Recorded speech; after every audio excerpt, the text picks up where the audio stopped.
안녕하세요. 이번 시간에는 결산의 정리 분계부터 시작하도록 하겠습니다.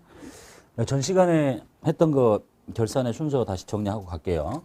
제일 먼저 사건이 생겼는데 그게 거래라고 판단이 되면 일단 분계를 하겠죠. 그럼 분계를 하면 분계장에 옮겨 적게 되고 그걸 이제 원장에다가 전기하게 되고 그러면 총계정 원장에 적히게 됩니다. 그래서 이제 결산일이 되면 보통 뭐 12월 31일이겠죠. 결산을 하는데 순서가 예비 절차, 본 절차, 재무제표 작성. 예비 절차의 첫 번째가 시산표를 그린다. 시산표를 그린 이유는 이 원장의 전기가 제대로 돼 있는지 검사를 하기 위해서 그린다고 말씀드렸고요. 그 다음에 이제 재고조사표 작성은 우리가 지금 해야 될 결산 정리 분계 사항을 모아놓은 표예요. 모아놓은 표. 뭘 결산 정리 분계를 해야 될 건지. 그래서 결산 정리 분계를 할 거고, 그리고 나서 이 결산 정리 분계까지를 원장에다가 또 옮겨 적으면 이제 여기는 수정하기 전 거고, 이건 이제 여기 분계까지 반영이 된 수정된 이후에 시산표가 작성이 되고, 이 시산표의 잔액을 토대로 재무상태표와 손익계산서를 그리기 위해서 모아놓는 표가 정산표라고 그랬고, 이거는 뭐 거의 쓸 일 없다.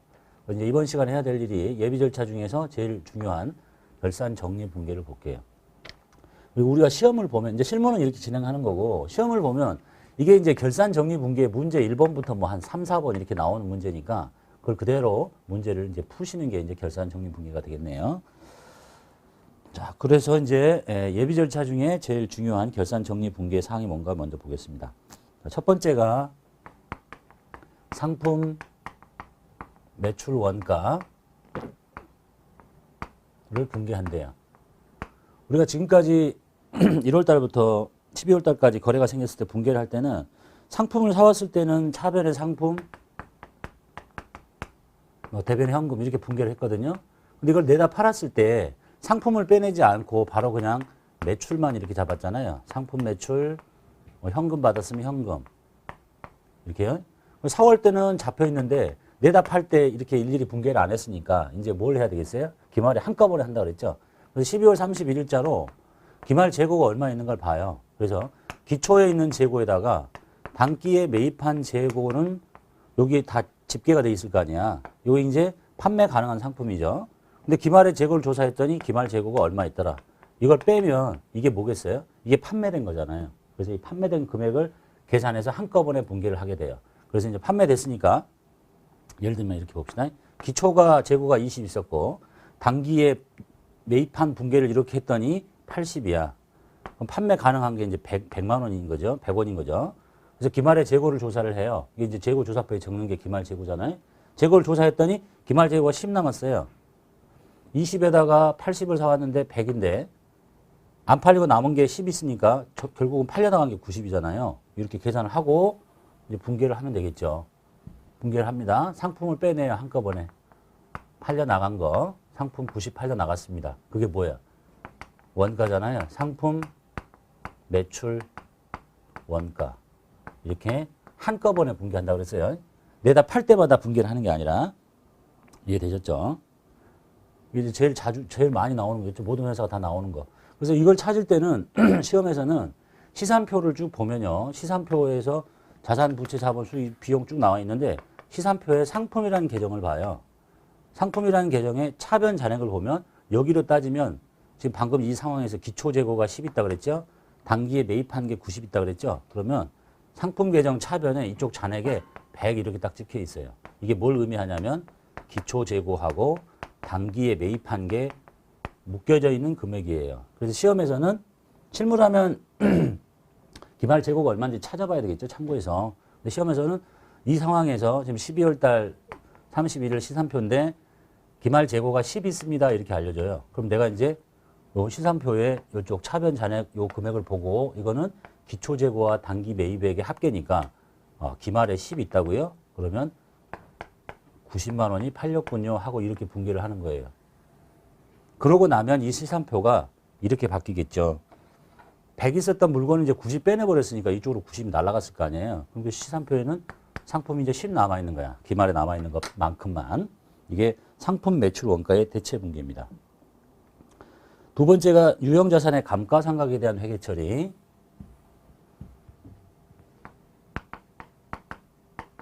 다 유형자산 편에서 배우셨죠?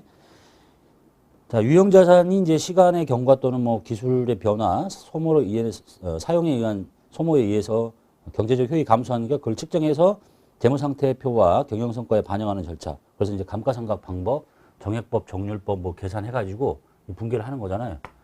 계산했더니 얼마 나왔다. 감가상각비 10원, 감가상각 누계액 10원 이렇게 분개해 준 거예요. 근데 여기서 이제 우리 프로그램의 특성상 자산의 이 감가상각 누계액은 자산 차감 항목이니까 사람의 눈으로 보면 이름이 감가상각 누계액 다 똑같은데 이 감가상각 자산이 이제 코드 번호가 중요하겠죠. 202번이 건물이에요. 건물에 대한 감가상각비는 이름은 똑같은데 감가상각 누계액이 202번에 바로 밑에 붙어 있는 203번 감가상각 누계액을 써야 되고 또 차량 운반구에 감가상각 누계액을 쓰라 그러면 차량 운반구에 바로 밑에 있는 209번을 이렇게 쓰셔야 돼요. 요 코드 번호만 조심하시면 되겠네요. 그리고 이제 또 뭐 아실 수도 있고 모르실 수도 있는데 이건 비용이고요. 이건 자산 차감이니까 이걸 재무상태표에 그리면 이건 비용은 어디로 가겠어요? 손익계산서로 가겠죠. 비용이니까. 이거 자산 차감이니까 뭐 대변에 적혀 있는데 대변에 감가상각 누계액이 찍혀야 되는 거 아니냐 이렇게. 근데 이렇게 하지 않고 이 자산이 만약에 비품이라면 분계는 대변에 했잖아요. 이걸 대변에 적는 게 아니야. 이게 자산이 이게 부채도 아니고 자본도 아니고 수익도 아니고 자산 차감인데 그래서 요 금액이 요쪽으로 가서 이렇게 감가상각 누계액이 마이너스로 표시가 되게 돼요. 대변에 적는 게 아니라 차변에서 음수로.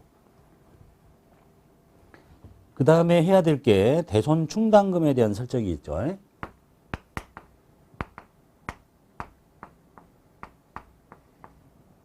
대손회계에서 배우셨죠. 기말 매출 채권 잔액에 대해서 회사가 그걸 다 모두 다 회수할 수 있는 게 아니니까 실현 가능한 금액으로 보고를 하려면 충당금을 설정을 해야 됩니다. 그래서 대손 상각비, 대손 충당금 이렇게 금액 분개는 이렇게 하시고요. 금액은 이제 어떻게 알아내는 거예요? 매출 채권의 기말 잔액 있죠. 기말 잔액이 얼마냐? 기말 잔액이 예를 들어서 1000이다. 매출 채권이. 근데 우리 회사는 여기에 10%의 충당금을 설정하고 싶다. 그러면 100원을 설정을 해야 되는 거죠. 근데 기말에 남아있는 충당금이 있잖아. 충당금이 뭐 한 80 남아있더라. 그럼 추가로 20원을 계산을 해서 여기다 놓고 이렇게 분개를 하시면 되겠네요. 분개는 이미 다 배우셨으니까. 요거 이제 실제 찾을 때는요.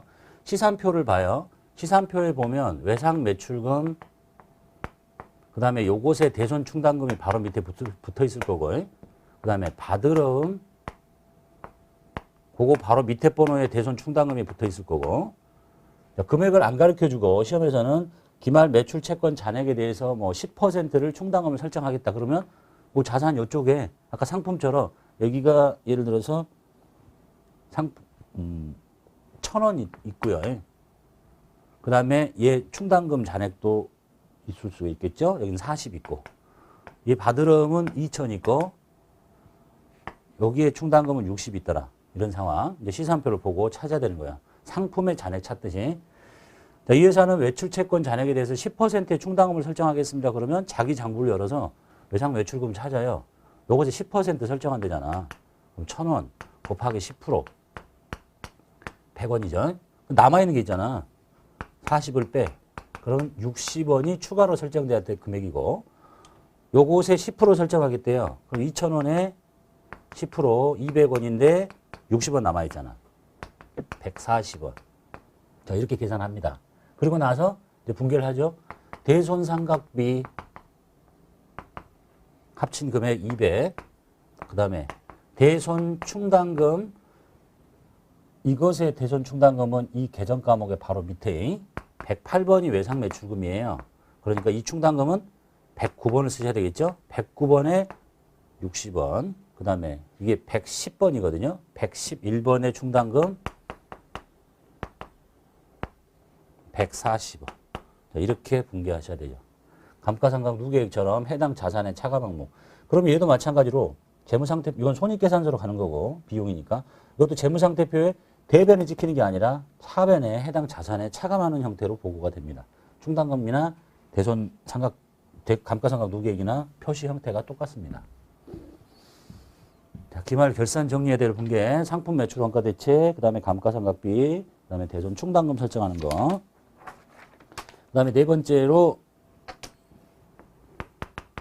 회사가 혹시 단기 매매증권을 갖고 있다면 기말에 평가를 해야 되겠죠. 취득해서 갖고 있다면 기말에 공정가치로 평가하도록 돼 있으니까 이제 예를 들어서 회사가 단기 매매증권을 취득을 했어요. 1,000원 주고 현금 주고 샀네요. 근데 이제 기말 결산 때 공정가치가 1,200원으로 튀었다. 12월 31일에 공정가치가 1,200원이 됐다면 지금 나는 장부에 1,000원 잡혀 있으니까 1,200원으로 만들어줘야 되겠죠. 단기 매매증권을 200 늘리고 여기 쓰는 이름이 단기 매매 증권 평가 이익이라는 영업의 수익을 잡아주면 되겠고, 공정가치가 800원으로 떨어졌대요.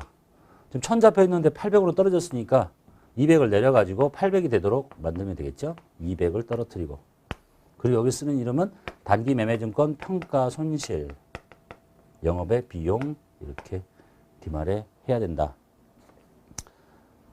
요거 평가하는 건 이미 다 계정 과목 배울 때 다 배우신 거고요. 이건 결산 때 하는 거구나 라는 것만 아시면 되겠네요. 자, 그 다음에 이제 제일 어려운 게 수익과 비용의 발생 이연 이 얘기. 이건 바로 뒤쪽에서 바로 이어서 하도록 하고요. 그 다음에 7번 현금 과부족 계정을 정리하래요. 이것도 현금 과부족에서 배우셨죠. 연도 중에 현금의 차이가 벌어지면, 자, 장부에 현금이 1,000원. 그런데 금고 또는 뭐 시제가 돈이 800원밖에 없어요. 그럼 뭘 한다 그랬어요? 장부에 돈이 많고 금고에 돈이 적잖아. 이 금고는 건드리는 게 아니라고 그랬어요. 장부를 건드려요. 장부가 돈이 많네요. 그러면 돈을 빼내면 되겠죠. 현금을 200원 줄여주면 장부하고 시제하고 똑같아질 거예요. 그리고 나서 여기를 현금 과부족이라고 일시적으로 쓰고 그 원인을 찾죠. 연도 중에 찾으면 이걸 빼고 해당 원인의 계정 과목을 쓰면 돼. 근데 오늘 결산일이잖아. 결산일 현재까지 이게 안 밝혀져요. 그럼 이걸 그대로 놔두면 안 되지. 이거 빼고 뭐라고 해야 되겠어요? 비용 잡아야 되겠죠. 잡손실 이렇게 처리하시고, 반대로 현금 시제가 더 많아요. 연도 중에 현금 시제가 1,200원 있어. 금고에 돈이 많고 장부에 돈이 적네요. 장부에 돈을 넣어줘요. 현금. 그래서 맞춰 200. 그 이름을 일시적으로 현금 과부족이라고 이렇게 쓰고요. 원인을 찾습니다. 연도 중에. 원인을 찾아지면 이렇게 빼고 해당 계정 과목을 쓰고, 기말 결산 때까지 안 밝혀지면 이쪽에다가 잡이익 이렇게 해서 정리하시면 되겠다. 이게 현금 과부족 계정의 정리입니다. 이 현금, 이런 분도 있던데, 현금 과부족 계정은 연도 중에 쓰는 거예요. 연도 중에 현금의 차이가 벌어질 때. 근데 오늘은 결산일이잖아요. 여러분 윗급수에 문제 나온 경우가 있는데, 결산일 현재 현금 차이가 벌어진대요. 오늘은 12월 31일이야. 결산하려고 봤더니 장부에 돈이 1,000원 있고 금고에 시제가 돈이 800원밖에 없어요. 오늘은 12월 31일이라 그랬어요. 결산일이야. 장부에 돈이 많네요. 금고에 돈이 작아요. 장부에 돈을 빼면 되죠. 현금 빼요. 200. 그 여기 뭐라고 그래야 되겠어요? 이걸 이렇게 하는 사람이 있더라. 현금 과부족 200. 이렇게 하고 끝내면 되겠어요? 오늘 무슨 날인데? 결산일이잖아. 결산일에 이걸 왜 해? 이게 연도 중이라면 이렇게 했다가 연도 중에 했던 것이 안 밝혀지니까 현금 과부족을 이제 정리하는 거잖아. 이렇게. 그리고 잡손실. 그런데 12월 30일 날 문제가 나왔는데 이걸 이렇게 하고 멈추면 되겠어요? 안 되지. 이렇게 해야 되잖아. 결국은 이렇게 해야 되는 거죠. 이렇게. 곧바로 현금이 장부에 많다. 줄이고 오늘 12월 말이니까 그냥 바로 잡손실 처리해야지. 이걸 현금 과부족 만들었다가 다시 또 현금 과부족을 뺐다가 이렇게 할 필요 있겠어요? 바로 잡손실 처리하시면 돼요. 또는 뭐 잡이익 처리하시고. 그 다음에 소모품 정리 볼게요. 소모품에 대한 회계 처리는 기중에 배우지 않았죠. 소모품을 샀을 때 회계 처리하는 방법이 자산으로 처리했다가 쓴 만큼을 비용으로 만드는 방법이 있고, 비용으로 처리했다가 덜 쓴 만큼을 자산으로 돌리는 방법이 있어요. 그 둘 중에 한 가지를 사용하시면 되겠네요. 예를 들어 볼게요. 예제. 소모품 20만 원을 사왔습니다. 현금 지급했고요. 비용으로 처리하는 경우와 자산으로 처리하는 경우 볼게요. 첫 번째, 이 사람은 비용 처리해요. 사올 때 모두 다. 어떤 사람은 자산 처리해요. 자, 소모품을 20만 원 사왔다 그랬죠. 현금 주고 모두 다 비용 처리한대요. 그러니까 소모품비 비용 이렇게 처리하고, 이 사람은 자산 처리한대. 돈 주고 소모품 이렇게 해요. 자, 그리고 열심히 쓰겠죠. 쓰고 나서 이제 기말 결산일이 됐어요. 12월 31일인데 소모품을 안 쓴 게 얼마 있는가를 찾아봤습니다. 봤더니 미사용액이 80이래요. 덜 쓴 게 80일 수가 없지. 8만 원이겠지. 자, 덜 쓴 게 8만 원이에요. 이 사람은 사올 때 모두 다 쓸 거야. 일단 다 비용 처리했어요. 근데 안 쓴 게 있잖아. 8만 원이 안 썼기 때문에 쓴 건 얼마겠어요? 그럼 12만 원을 썼겠죠. 12만 원이 사용돼 있을 거야. 근데 이 사람은 지금 다 썼다고 비용 처리했으니까 이 20만 원 중에 쓴 것이 12만 원이고 안 쓴 게 8만 원이니까 8만 원을 취소시켜야 되겠죠. 그래서 소모품 B를 8만 원 취소시켜요. 이렇게 비용이 이쪽에 생기잖아요. 그럼 이 두 개가 만나서 이렇게 지워봐요. 그러면 12만 원이 소비가 됐다고 비용 처리된 거잖아요. 그러니까 덜수가 남아있으니까 이건 자산으로 돌려야 되겠죠. 소모품이라는 자산으로 이렇게 돌려놓습니다. 이렇게. 사올 때 다 비용 처리했어. 덜 쓴 게 있으면 덜 쓴 만큼은 자산으로 돌려놔야 되고 그만큼 비용은 취소돼야 되고 이렇게. 자, 이 사람은 사올 때 다 자산으로 해놨어요. 근데 덜 쓴 게 8만 원 있다는 얘기는 12만 원을 쓴 거 아니야. 그러니까 소모품을 12만 원만큼 빼내야 되겠죠. 자, 20만 원 잡혀있는데 12만 원을 빼버렸어요. 그럼 왼쪽에 얼마 남겠어요? 8만 원 남잖아. 소모품. 그리고 이제 썼으니까 쓴 만큼 소모품 B라고 하시면 되겠네요. 이렇게. 그 시험에 나오면 소모품을 샀는데 기말 결산 때 미사용액이 8만 원이더라. 이렇게 알려줍니다. 그럼 이제 이 사람이 답은 이건데 이렇게 한 사람과 이렇게 한 사람의 경우에 회계 처리가 달라지잖아요. 숫자도 달라지고. 그러니까 뭘 알아야 되겠어요? 사올 때 비용으로 처리하셨는지 자산으로 처리하셨는지를 찾아봐야 되겠죠. 그래서 비용으로 처리했다면 이렇게, 자산으로 처리했다면 이렇게 해야 됩니다. 자, 그 다음에 가지급금 과수금의 정리해 볼게요. 자, 연도 중에 현금의 지출이 있었는데요. 계정 과목과 금액을 몰라서 일시적으로 쓰는 게 가지급금이죠. 그래서 연도 중에 이것이 원인이 밝혀지면 이거 빼고 해당 계정 과목으로 갈아 끼우면 돼요. 그런데 오늘은 기말 결산일이야. 12월 31일이 됐는데 이게 아직까지 안 밝혀져요. 그럼 이거 계속 놔두면 되겠어요? 밝혀내야 돼요. 밝혀내서 해당 계정 과목으로 돌려놔야 돼. 나도 모르는 걸 남한테 보고하면 되겠어? 찾아내서 밝혀야 되고요. 자, 현금 등의 유입이 있었는데 계정 과목과 금액을 알 수 없어서 쓰는 이름이 가수금이었어요. 연도 중에 썼어도 내용 밝혀지면 이렇게 정리하면 되는데 결산일이 됐어요.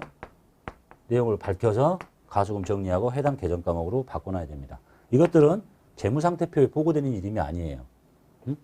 그 원인을 찾아서 바꿔놔야 돼요. 자, 거기까지. 이게 이제 일반적으로 나오는 결산 정리 분계들의 내용이 되겠습니다. 결산 정리 분계의 연습 문제를 풀이하도록 하겠습니다. 자, 결산 정리 사항을 주식회사 세연상사 4002번에 일반 전표 입력에 입력해서 결산을 완료하십시오라고 되어 있네. 첫 번째 문제. 자, 기초상품 재고액은 100만 원이고 단기상품 매입액은 200만 원이며 요 두 개를 더한 게 이제 판매 가능한 상품 300만 원이겠죠. 그런데 기말 현재 상품 재고가 30만 원 남았으니까 여기서 30만 원을 뺀 나머지가 팔려나간 매출 원가가 된다는 얘기네요. 자, 결산할 때 매출 원가에 대한 분계를 하시는데 전표 입력 시 이 분계는 결산 차변과 결산 대변을 사용하래요. 차변 대변이 아니라. 그래서 기초상품 재고 단기 매입액 더해가지고 기말상품 뺀 나머지가 판매된 매출의 원가니까 일단 상품을 빼냅니다. 결대 6번을 씁니다. 결대 상품을 팔려 나간 만큼 빼요. 270만원. 그리고 결차 상품 매출 원가 이렇게 합니다. 자, 이 문제 해설을 보면 이런 그림이 나와 있죠. 자, 자격시험에서는 원래는 기말상품 재고액만 알려줍니다. 기말상품 재고가 30 있다. 그러니까 기초재고가 100이고 단기 매입 이런 말 없이 기말상품 재고가 30이다 이렇게만 알려주는데 그러면 본인이 시산표를 열어요. 12월 31일 열어가지고 상품 계정에 여기 잔액을 봐. 이 상품 계정의 잔액은 기초상품 재고와 단기의 상품 매입한 금액이 합쳐진 금액이에요. 그것도 사람마다 다를 수 있어요. 자기 걸로 하는 거야. 그래서 요걸 보고 기말을 알려줬으니까 요 숫자를 직접 알려주는 게 아니라 자기가 시산표를 열어서 이 금액이 기초재고하고 단기 매입의 합계구나. 30이 남았으니까 이걸 뺀 270이 팔려 나갔네. 그래서 270만 원의 붕괴를 본인이 직접 이 금액을 찾아서 보고 하는 거예요.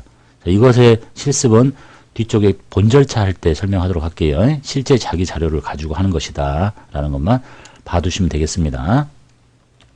두 번째, 유형자산 중에서 차량 운반구와 120만원, 비품이 30만원의 감가상각을 한대요. 이건 이미 봤던 거죠. 대변에 감가상각 누계액을 먼저 입력할게요. 차량 운반구의 감가상각 누계액은 옆에가 차량이라고 붙어있는 거. 차량의 바로 아랫번호. 금액은 120만원. 얘들은 결차 결대하는 거 아닙니다. 해도 뭐 상관은 없는데 요 분계만, 상품 매출 원가 분계만 결차 결대. 그 다음에 비품이 212번인데 비품의 감가상각 누계액은 213번. 여기 옆에 비품이라고 붙어있는 거 이걸 선택하시면 되겠고, 금액이 30만원. 합쳐서 감가상각비 처리하시면 되겠네요. 세 번째, 결산 시 대손 충당금은 매출채권 잔액에 대해서 1%를 보충법으로 설정하겠다. 이것도 한번 보셨죠? 원래 시험에서 이거 전체 내용을 안 가르쳐주고 다 찾아야 되는데 일단 분계만 연습할 거니까 외상매출금 본인 잔액, 외상매출금 본인 잔액 찾아서 곱하기 1% 해가지고 각각 이걸 빼요.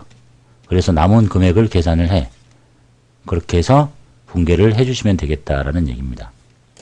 일단 분계 먼저 보고, 대변에 얘도 마찬가지로 외상매출금의 대손충당금, 외상매출금의 바로 아랫번호 대손충당금 또는 여기 외상매출금이라고 붙어있는 애를 찾으시면 되겠죠.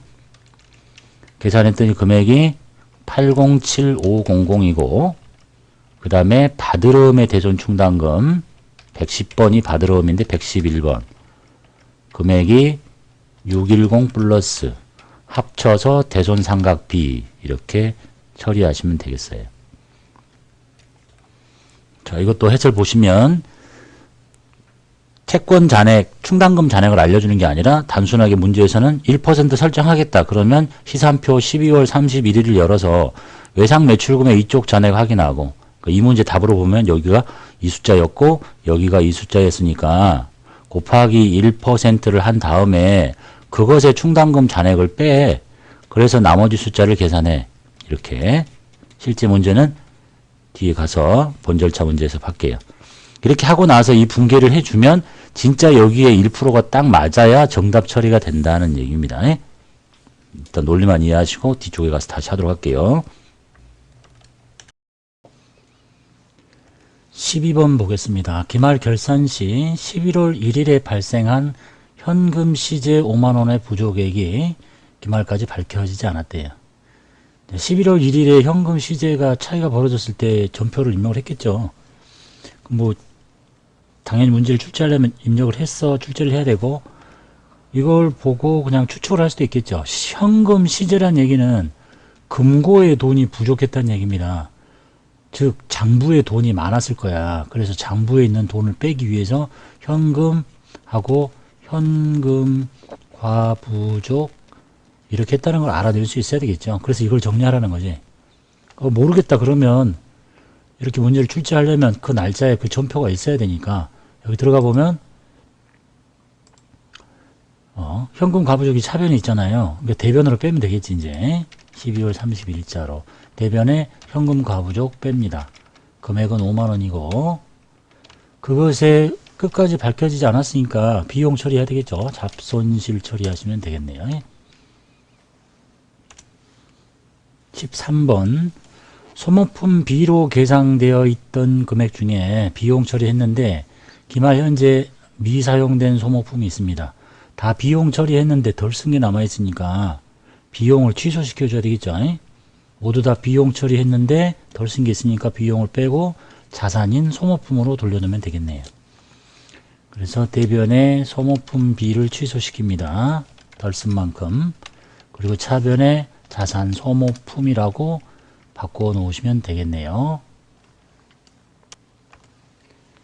14번. 자산으로 계상되어 있는 소모품이 있는데 사용액이 이만큼이래요. 즉 처음에 샀을 때 자산 처리해 놨는데 쓴 만큼은 이제 없애야 되겠죠. 그리고 비용으로 바꿔 놓으시면 되겠네요. 사용한 만큼 자산을 없애고, 대변에 소모품이라는 자산을 없앱니다. 쓴 만큼. 그리고 차변에 비용 처리하시면 되겠죠. 소모품 B. 15번. 기말 현재 가지급금의 잔액 20만원은 영업부직원의 교통비로, 여비교통비로 확인됐습니다. 가지급금의 잔액이 어디 있겠습니까? 가지급금은 이렇게 생기잖아. 현금 등의 지출은 있었으나 그 계정 까먹을 알 수 없을 때 가지급금 이렇게 하는 거니까 차변에 있겠지. 이걸 이렇게 없애고 뭐로 밝혀졌다? 여비교통비로 밝혀졌다라는 얘기네요. 그래서 대변으로 가지급금을 뺍니다. 금액은 20만원. 차변에 800번대의 여비교통비 처리하시면 되겠습니다.